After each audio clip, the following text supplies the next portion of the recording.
नमस्कार किसान भाइयों, स्वागत है अपने YouTube चैनल तेज किसान मित्र में। आज आप लोगों को हम प्याज के बारे में बताने जा रहे हैं कि अगर उनकी प्याज 80 से 90 दिन या 70 दिन की हो चुकी है तो अपनी फसलों पर वो कौन सी गलतियां ना करें। वह 3 कौन सी खाद है जिसका अगर आप प्रयोग करते हैं तो आपके कंद बहुत ही चमकदार, बहुत ही अच्छे और वह भंडारण क्षमता के लिए बहुत ही उचित रहेंगे।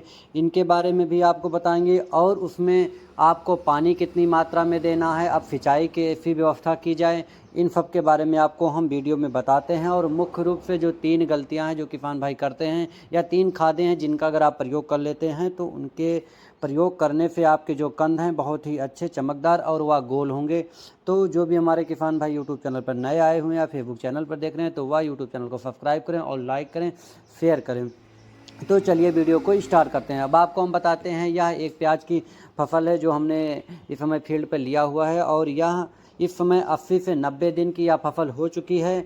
और अगर इसमें पहली प्राथमिकता है कि अगर आप चेक कर लें कि इसमें अभी नमी कितनी मात्रा में है, पानी आपको लगाना है कि नहीं लगाना। अगर काली मिट्टी है, लाल मिट्टी है तो उसमें आप पानी लगाने के साथ साथ पानी का जो निकास है, निकासी की व्यवस्था बराबर आप कर लें। निकासी की व्यवस्था बहुत ही ज़रूरी रहेगी। और एक बात और आपको बता दें कि अगर 80 से 90 दिन की जब कंद बनने की अवस्था हो जाती है तो अगर आपकी फसलों में पीलापन आ रहा है, साइड की पत्तियां सूख रही हैं, तो किसान भाई घबराएं नहीं। पीलापन आना एक नॉर्मल सी बात है। जब अगर उसमें कंद बनना स्टार्ट हो जाता है तो साइड की जो पत्तियां होती हैं, जो डंठल होते हैं, वो सूखने लगते हैं। तो इससे आप लोग घबराएं नहीं।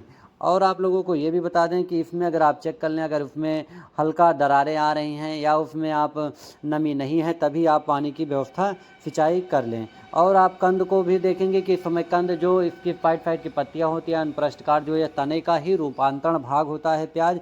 और उस तने के जो पत्तियां होती हैं, तनों के साथ साथ रूपांतरण होने के साथ साथ या गांठें बन जाती हैं जिसे कंद कहते हैं। तो प्याज का कंद जो अच्छे भाव में मार्केट में बिकता है। साथ ही साथ ये भी बता दें कि अगर प्याज का अच्छा भंडारण, अगर प्याज अच्छी क्वालिटी का है तो उसका भंडारण लंबे समय तक कर लिया जाता है और वह पूरी साल बाज़ार भाव में, मार्केट में बहुत अच्छा भाव से मिलता है।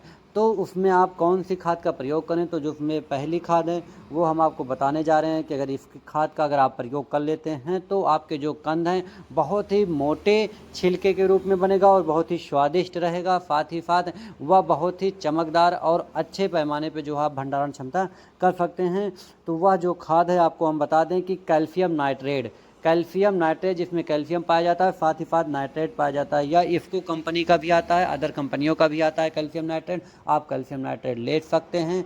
तो या 4 से 5 किलो जो है प्रति एकड़ आप इसका कैल्शियम नाइट्रेट का जो है, अगर आप छिटकुआ बीज से डालना चाहते हैं तो छिटकुआ बीज से, अगर आप स्प्रे करना चाहते हैं तो दोनों तरीके से अलग अलग कंपनियों का प्रोडक्ट यह आता है, मार्केट भाव में उपलब्ध है। तो अगर इसका आप प्रयोग कर लेते हैं तो यह कैल्शियम जो होता है वह जो उसका तना है, तने के साथ पत्तियों का जो रूपांतरण होता है उसको ऊर्जा देती है, एनर्जी देती है, बहुत ही सॉलिड और बहुत ही मोटा गुच्छा बनाती है, जिससे जो है आपके प्याज जो है बहुत ही चमकदार होते हैं, बहुत ही अच्छे होंगे।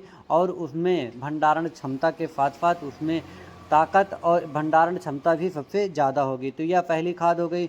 अब आपको हम ले चलते हैं दूसरी खाद जो बताना चाह रहे हैं। अगर आप लोग स्प्रे करना चाहते हैं या कंद की जो चमक है वो अगर आप बनाना चाहते हैं, प्याज में आप देखेंगे उसका कलर ना उतरे, तो दूसरा जो प्रोडक्ट है वो आपको बता दें 0050 जो बोरान NPK आता है। बोरान भी आता है, साथ ही साथ 0050 NPK जो पोटेशियम आता है, उसका भी अगर आप लोग स्प्रे करना चाहते हैं तो 2 ग्राम प्रति लीटर के हिसाब से आप बोरान और 0050 का आप NPK का जो है स्प्रे कर सकते हैं। अगर अपनी फसलों पर आप इसका स्प्रे कर देते हैं बोरान के साथ साथ 0050 जो NPK आता है, तो NPK का अगर ऐसे प्रयोग करते हैं तो उससे क्या होता है कि सबसे ज़्यादा पौधों का जो साइज है वह एक समान रहता है। आप जो भी फील्ड पर फसलें लगी होती हैं उनकी जो साइजें होती हैं, कंद होता है वह एक समान, छोटा बड़ा बहुत ही कम होता है, लगभग एक समान होता है। और बोरान के साथ साथ आप अगर 0050 दोनों कम्बिनेशन में डाल देते हैं तो बहुत ही बेहतर रहता है भंडारण क्षमता के साथ साथ। या उसके जो रखने की व्यवस्था है, जो उसकी सूखने की व्यवस्था है, आप उसको पूरी नमी में सूखा कर रख देते हैं तो उससे बहुत ही अच्छे पैमाने पर उत्पादन भी लिया जा सकता है। तो अगर आप तीन ची बातों का अगर आप ख्याल रखते हैं अपनी फसलों पर, तो आप देखेंगे कि उनका बहुत ही अच्छा प्याज का कंद भी होगा और भंडारण भी होगा। तो सभी किसान भाइयों से हम आग्रह करते हैं कि अपनी फसल पर अभी तक आप लोग नहीं किए हैं, तो अगर उनकी 80 से 90 दिन या 70 दिन की हो चुकी हैं फसलें, कंद बनना स्टार्ट हो चुका है, तो अपनी फसलों पर कैल्शियम नाइट्रेट और 0050 बोरान का एक बार अवश्य प्रयोग करें, जिससे आपकी फसलें बहुत ही अच्छी होंगी। तो जो भी हमारे किसान भाई नए आए हुए हैं, फेसबुक चैनल देख रहे हैं, आप सभी किसान भाइयों का बहुत बहुत